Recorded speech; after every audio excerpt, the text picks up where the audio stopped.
to be heard and understood, even if it's uncomfortable. The truth has to be told. But Mr. Speaker, I rise today to talk about legislation I'm promoting to return the United States to the gold standard. As was discussed earlier, our nation is facing an inflation crisis not seen in over 40 years. Inflation is a regressive tax, hurting lower-income Americans more than anyone else. West Virginians have seen the value of their savings erode before their very eyes as a result of the reckless tax and spending spree of President Joe Biden and the Washington Democrats and an overzealous Federal Reserve. Thanks to Democrats, your 401k is now more like a 301k, and it'll go even lower if they stay in power. Today, our national debt is over $32 trillion, which is borrowed not only from Americans, but also from foreign adversaries. We know who's responsible for the current debt crisis, but the question has to be asked, what in our country's history allowed us to get to this point? The answer can actually be traced back to 1971, when President Richard Nixon took the United States off the gold standard. Rather than tackle the root causes of economic challenges, Nixon severed the dollar's convertibility to gold once and for all. President Nixon said at the time that that would actually combat inflation. Art Laffer, a well-known and respected economist, accurately warned that taking the United States off of the gold standard would actually only exacerbate these problems. What followed was a period of severe inflation, rivaled only by what we're seeing today. Domestic production became more expensive and corporate profits declined. So companies were encouraged to shift production abroad, overseas, where labor costs were cheaper. Today, our number one economic rival is China, which continues to attract American companies due to the cheapness of production there. Now, the gold standard, as we know it, is not actually using the gold as currency, but rather tying the dollar bill directly to the value of that gold. Under the gold standard, any American would be able to trade their dollars for a fixed amount of gold. By linking the dollar to the value of gold, the money supply could only be increased if the supply of gold increases. This connection protects the purchasing power of your hard-earned tax dollar. The gold standard would protect. Oh, wow, friends. New details have been unveiled on changes that will be made this year to Social Security. There are now several groups of lawmakers that are working together to address Social Security's biggest issues. And direct payments worth up to $4,555 will also be sent out very soon. Friends, please make sure that you watch until the end of this video to hear about all of the details. Also, this coming Friday, I will be announcing 2 more winners for the Walmart gift card giveaway. If you'd like to enter the weekly giveaway, friends, simply click and like several of my videos and then comment below the keyword of each video that you watch. My friends, the more videos that you comment on, the greater your chances of winning the weekly giveaways. Republican Representative Nancy Mace of South Carolina said that raising the retirement age for future Social Security beneficiaries should be on the table, as long as it doesn't affect anybody that's heading into retirement right now. Representative Mace told CNN News, "I think that's something that has to be on the table.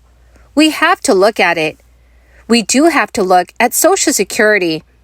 We have got to look at our spending in this country, mandatory and discretionary." But the South Carolina Republican said, "We do not want to take away from those that are in retirement or those that are heading into retirement." Congress increased the normal retirement age for Social Security, which had long been 65 years old, as part of its 1983 overhaul of the entitlement program.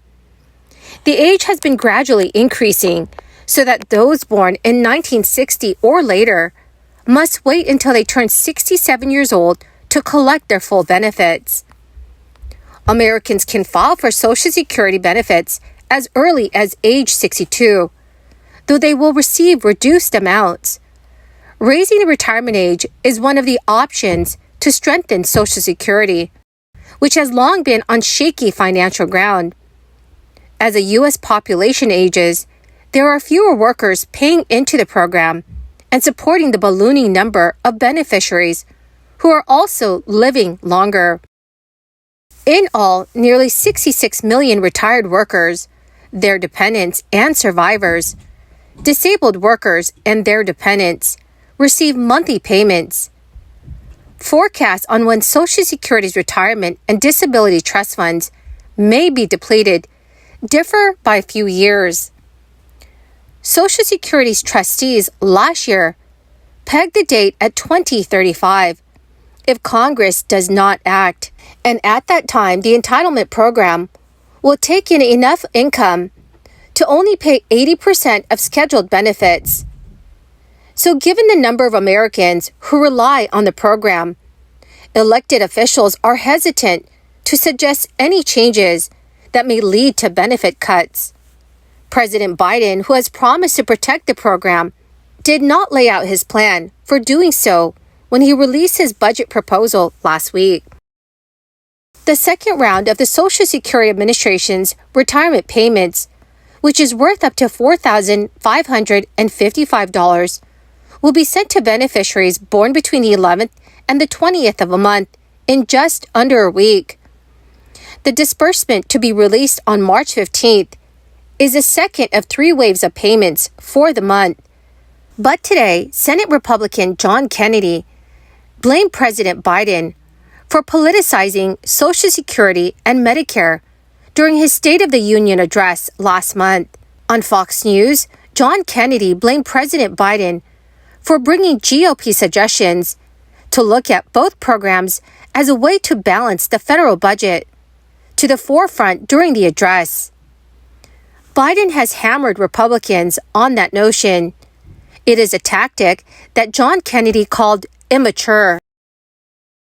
President Biden suggested during the address that Republicans wanted to cut both programs, which GOP lawmakers protested, shouting and calling him a liar. So, dear friends, what are your thoughts on this?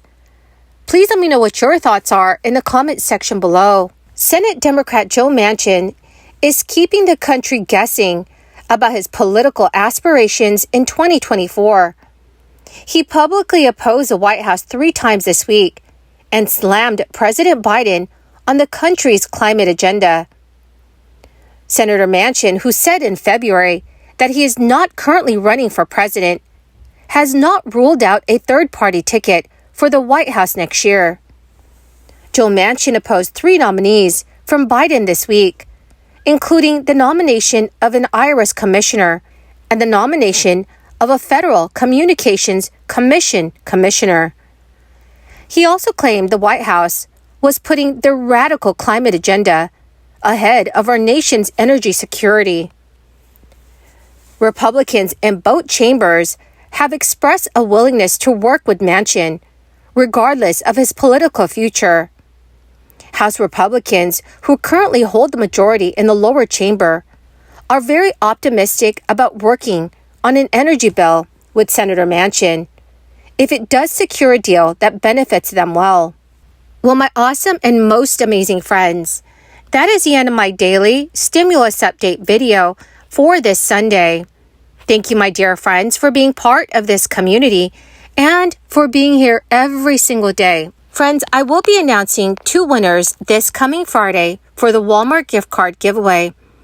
If you would like to enter the weekly giveaway, friends, simply click and like several of my videos and then comment below the keyword of each video that you watch. My friends, the more videos that you comment on, the greater your chances of winning the giveaways.